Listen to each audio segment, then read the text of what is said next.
سن او مرزائی شیطان شیطان شیطان، کرتا ہوں میں یہ اعلان اعلان اعلان، ختم نبوت پر قربان میرا دل اور میری جان، تاجدار ختم نبوت زندہ باد۔ بسم اللہ الرحمن الرحیم۔ محترم ناظرین و سامعین، السلام علیکم ورحمۃ اللہ وبرکاتہ۔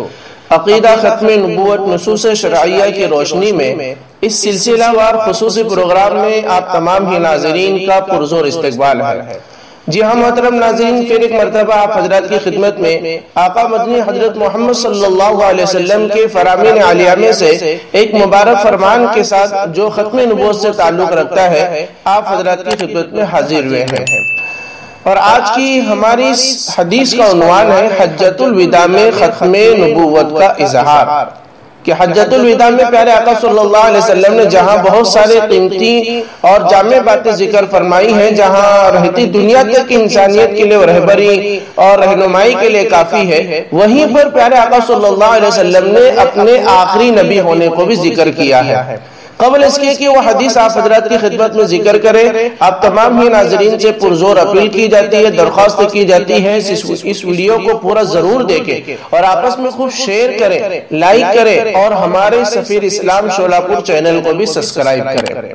جزاکم اللہ خیر۔ آئیے محترم ناظرین، اس حدیث پاک آپ حضرات کی خدمت میں پیش کرتے ہیں۔ حضرت ابو امامہ رضی اللہ تعالیٰ عنہ اس حدیث پاک کے راوی ہیں، فرماتے ہیں کہ نبی پاک صلی اللہ علیہ وسلم نے نبی پاک صلی اللہ علیہ وسلم نے حجۃ الوداع کی تقریر میں فرمایا کہ لوگوں، میرے بعد کوئی نبی آنے والا نہیں ہے اور تمہارے بعد کوئی امت بھی نہیں، لہذا اپنے رب کی عبادت کرتے رہو، پانچوں نمازیں پڑھتے رہو اور رمضان کے روزے رکھتے رہو، اور خوش دلی سے اپنے مال کی زکوٰۃ نکالتے رہو، اور اپنے ذمہ داروں کی اطاعت کرتے رہو، اور اپنے رب کی جنت میں داخل ہو جاؤ۔ اس حدیث پاک کو معجم الکبیر میں ذکر کیا گیا ہے اور حدیث نمبر ہے 7535۔ محترم ناظرین، یہ حدیث پاک آپ حضرات کی خدمت میں پیش کی گئی۔ اب اس میں ہم تھوڑا غور کریں، دو حصے اس حدیث کے ہم بنائیں گے آج کی اس مجلس میں۔ اس کی مختصر سی تشریح ہم یوں سمجھیں کہ پہلے دو جملوں کے اندر پیارے آقا صلی اللہ علیہ وسلم نے خود اپنے زبانی اپنے آخری نبی ہونے کو ذکر کیا ہے اور فرمایا کہ میرے بعد کوئی نبی آنے والا نہیں ہے۔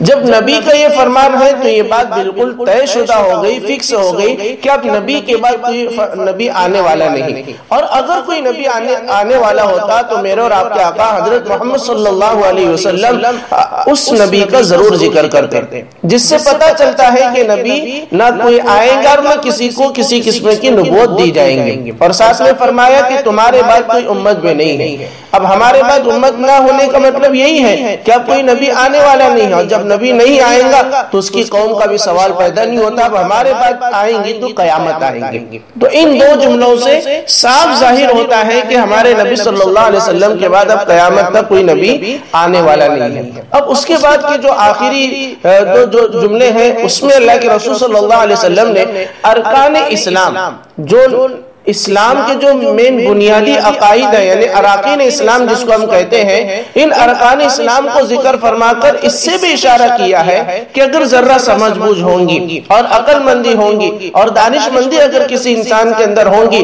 تو ضرور بے ضرور ان چیزوں کے اوپر بھی غور کر یہ بات سمجھ جائیں گا کہ آخری نبی حضرت محمد صلی اللہ علیہ وسلم ہی ہیں۔ جیسے کہ سب سے پہلی بات پیارے آقا صلی اللہ علیہ وسلم نے ذکر فرمائی، ہم چار باتیں یہاں پر سنیں گے۔ سب سے پہلے بات یہ ذکر فرمائی کہ پانچوں نمازوں کو ادا کرتے رہو۔ نمبر 2، روزے رمضان کے رکھتے رہو۔ نمبر 3، دل کی خوشی کے ساتھ اپنے مال کی زکوٰۃ نکالتے رہو۔ نمبر 4، اپنے ذمہ داروں کی اطاعت کرتے رہو۔ پھر ان ساروں سے پہلے فرمایا اپنے رب کی اطاعت کرتے رہو۔ اس طریقے سے یہ 5 چیزیں ہو گئی، تو اپنے رب کی اطاعت کرتے رہو، عبادت کرتے رہو اپنے رب کی۔ نمبر 2، پانچوں نمازیں ادا کرتے رہو، رمضان مبارک کے روزے رکھتے رہو۔ نمبر 3 اور نمبر 4، خوش دلی سے اپنے مال کی زکوٰۃ نکالتے رہو۔ اور نمبر 5، اپنے ذمہ داروں کی اطاعت کرو۔ جب یہ کام تم کرو گے اللہ رب العزت کی جنت میں تم داخل ہو جاؤ۔ تو محترم ناظرین ہم تھوڑا دیکھیں نماز کا حکم ہمارے نبی نے ہمیں دیا اور خوش دلی کے ساتھ زکوٰۃ کے نکالنے کی تاکید فرمائی اور اسی طریقے سے رمضان کے روزے رکھنے کا حکم دیا. تو ان اراکین اسلام کی طرف ہم غور کریں.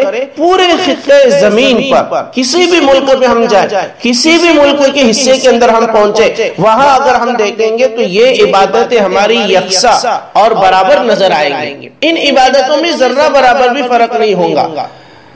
اسی طریقے سے ان باتوں کو سمجھانے کے لیے عالم اسلام کے عظیم المرتبہ شخصیت حضرت علامہ علی میاں ندوی رحمۃ اللہ علیہ نے اپنی کتاب کے اندر ختم نبوت کی کتاب انہوں نے تحریر فرمایا. اس کے اندر اراکین اسلام یہ ختم نبوت کی سب سے بڑی دلیل ہے. اس کو بہت سلیس اور آسان انداز میں حضرت نے ذکر فرمایا ہے اور اسی بات کی طرف اشارہ کیا کہ اب زمین کی کسی بھی خطے میں جائیں, خطے کے اندر جائیں, حصے میں جائیں, وہاں ہمیں اپنی زبانیں الگ نظر آئیں گی. ان کی بھاشا ہم نہیں سمجھ رہے, ہماری بھاشا وہ نہیں سمجھ رہے, لیکن اراکین اسلام کو اگر ہم دیکھیں گے, کلمہ طیبہ کو ہم دیکھیں گے, وہی کلمہ ہمارا ہے, وہی کلمہ ان کا ہے. ہم نماز کو دیکھیں گے اراکین اسلام میں سے, وہی نماز اسی طریقے سے وہ بھی پڑھ رہے ہیں جس طریقے سے ہم پڑھ رہے ہیں. کچھ بھی اراکین اسلام کے اندر فرق نہیں ہے. رمضان المبارک کے روزے جیسے ہم رمضان کے مبارک کے اندر رکھتے ہیں, وہ بھی رمضان کے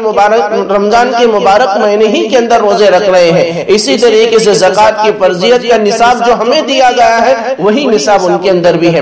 یہ فرق نہ ہونا یہ علامت اس بات کی ہے کہ ہمارے پیارے آقا صلی اللہ علیہ وسلم یہ عالمگیر نبی ہے, ساری انسانیت کے نبی ہیں اور قیامت تک کے آنے والے انسانیت کے نبی ہیں. ہمارے نبی کے بعد اب کسی کو بھی کسی طرح کی نبوت نہ دی جائیں گی, نہ کسی کو نبی بنایا جائے گا.